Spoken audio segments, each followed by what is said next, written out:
बिस्मिल्लाहिर्रहमानिर्रहीम। इब्तिदा है रब्बे जलील के बाबरकत नाम से जो दिन को रात और रात को दिन में दाखिल करता है। वही है जो तमाम मखलूक़ात का पालने वाला है और उसी का राज है आसमानों पर। हाय हेलो अस्सलाम वालेकुम एवरीबडी। आई होप आप लोग बिल्कुल ठीक ठाक हैं, फिट फाट हैं, हंसते मुस्कुराते हुए अपनी अपनी ज़िंदगी को एंजॉय कर रहे हैं और साथ ही साथ आप लोग फॉलो कर रहे हैं फ़हीम कुरैशी व्लॉग्स को। फ़हीम कुरैशी एक और व्लॉग के साथ, एक और बात के साथ आपकी खिदमत में एक बार फिर हाजिर खिदमत है। एक बार फिर हाजिर खिदमत है, डबल नहीं होगी खिदमत, कभी कभार इस तरह हो जाता है। बहरहाल आज जो टॉपिक या जो बात मैं शेयर करने के लिए आपके सामने मौजूद हूँ वो गुज़श्ता से पेवस्ता है और बात है कुछ इस तरह की कि व्हेन सिक्योरिटी बिकम्स इनसिक्योरिटी। याद होगा आपको यकीनन, अगर आप लोगों ने मेरा पुराना व्लॉग देखा हो, जो बात है ग़ालिबन नवंबर 2020 की, जिसमें मैंने ज़िक्र किया था कि कैसे सिक्योरिटी जो है वो इनसिक्योरिटी हो जाती है बाज़ लोगों के लिए। वाक़या कुछ पेश आया था, हल्का सा मैं आपको बता देता हूँ। फैज़ाबाद के ऊपर जो चेक पोस्ट है वहाँ पे मुझे रोका और फिर गाड़ी की चेकिंग वगैरह और उसके बाद कुछ पैसों का तकाज़ा और इस तरह के मामलात यहाँ पे हुए। इसके अलावा मोटरवे से उतरते हुए इस्लामाबाद की तरफ फिर इसी तरह का कुछ वाक़या हुआ जहाँ पे एक्साइज़ एंड टैक्सेशन डिपार्टमेंट था, आई गेस, ब्लैक शलवार कमीज़ जो यूनिफॉर्म होता है उनका, उन्होंने मुझे रोका और उन्होंने भी इसी तरह से कुछ बहरहाल करते कराते पैसों का तकाज़ा किया और उनके साथ रेंजर्स भी मौजूद थे। बहरहाल उनसे बात करने के बाद वो मामला सॉर्ट आउट हो गया।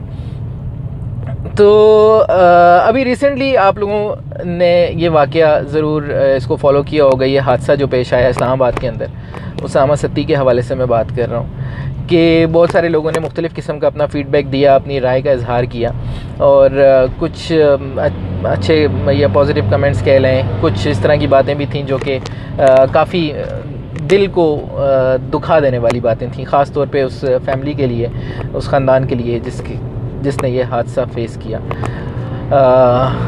एक उम्र लग जाती है माँ बाप को बेटा जवान करने के लिए, तो जब उसके ऊपर इस तरह की कोई आफत टूट पड़े, आफत ही कहूँगा मैं उसको, कि उसका जवान जहान बेटा जो है वो अपने हाथों से उसको दफनाना पड़े, तो वो वही उसका हाल जानता है, उसके दिल का हाल जिस पे ये बीत रही होती है या जिस पे ये गुज़र रही होती है।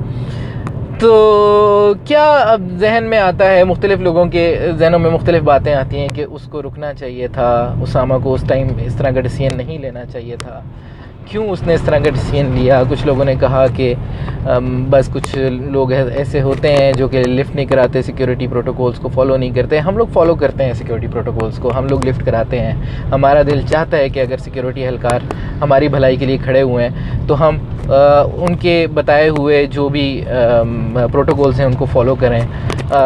लेकिन उस वक्त उस बच्चे ने वो डिसीजन लिया जो उस टाइम मौके की मुनासबत से उसको बेहतर लगा। कुछ मुख्तलिफ़ बातें इस हवाले से भी आई कि उसको पहले भी उस चेक पोस्ट पे रोका गया था, बदतमीज़ी हुई थी और फिर उसके बाद उसको थ्रेट किया गया था बाकायदा उन एहलकारों की तरफ से। बहरहाल ये इन्वेस्टिगेशन तो अंडर प्रोसेस है और इन्वेस्टिगेशन होगी। ज़रा इन्वेस्टिगेशन पे क्वेश्चन मार्क उस वक्त आ जाता है कि जब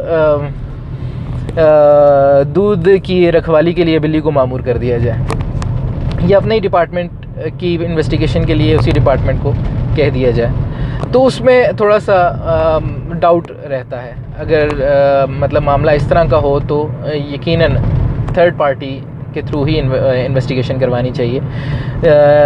जिस तरह से आपको पता है कि जजेस का भी अगर कोई इस तरह का कॉन्फ्लिक्ट ऑफ इंटरेस्ट वाली चीज़ आ जाती है तो वो उस बेंच से साइड पे हो जाते हैं और वो उस केस को नहीं सुनते।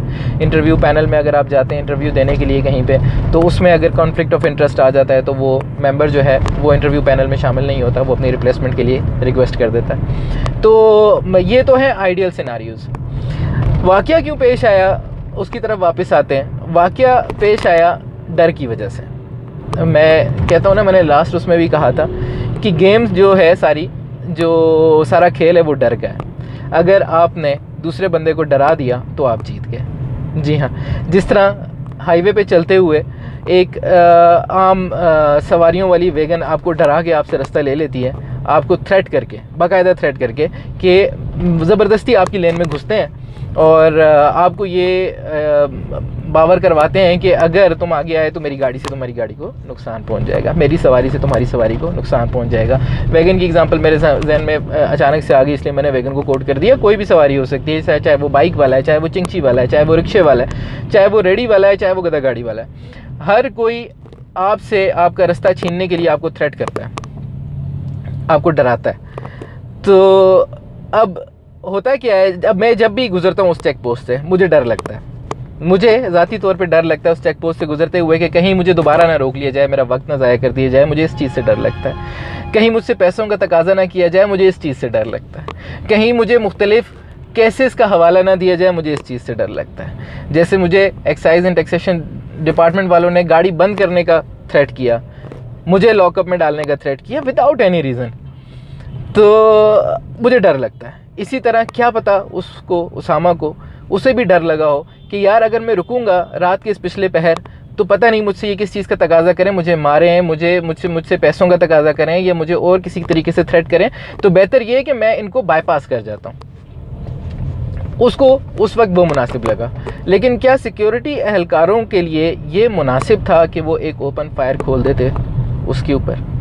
660 सीसी की गाड़ी कितना भाग जाती उनसे, एक चेक पोस्ट से निकल के कितना आगे चले जाती, जब आपके कैपिटल में जो सेफ सिटी का जो एक बहुत बड़ा प्रोजेक्ट ऑलरेडी ऑपरेशनल है, आपकी जगह जगह पे कैमरास इंस्टॉल्ड हैं, कितना को भाग जाती वो गाड़ी। आप बजाय इसके ये आया कि हम लोग उसके टायरों पे फायर कर रहे थे और वो फायर जो है वो टायरों के बजाय ऊपर हो गया, फ्रंट से टायरों पे फायर कर रहे थे, बैक से टायरों पे फायर कर रहे थे, कहाँ से टायरों पे फायर कर रहे थे। तो मैं अब ये सारी बातें आपसे कर तो रहा हूँ, लेकिन मैं डर रहा हूँ क्योंकि गेम सारी डर की है।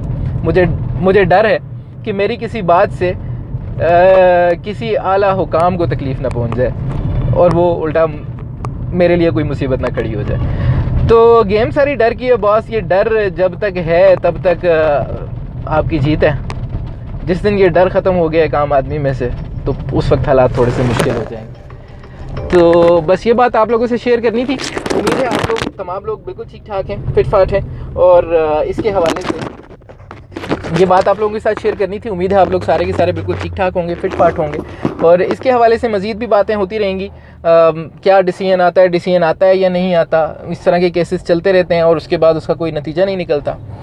बहुत सारे इस तरह के एक्सपीरियंसेस हम लोग पहले फेस कर चुके हैं, हम देख चुके हैं। उम्मीद है कोई बेहतर नतीजा निकले और इंसाफ ज़रूर मिले। बहुत बड़ा नुकसान, बहुत बड़ा लॉस, जिसकी कमी को कभी कोई पूरा नहीं कर सकता, उसका अजाला करने की कोशिश की जा सकती है। तो अल्लाह ताला हमें इन हादसात से, इंसानी हाथ से महफूज रखे। आप अपने प्यारों का बहुत ज़्यादा ख्याल रखिएगा, और दौरान गुफ्तगू अगर मुझसे कोई ऐसी बात हो गई हो जो कि आपके दिल को नागवार गुजरी हो, तो खुदा के लिए मुझे माफ़ कीजिएगा, क्योंकि मुझे डर लगता है। ठीक है, अपना ख्याल रखिएगा। This is Fahim Qureshi signing off. Take care, bye bye and अल्लाह हाफिज़।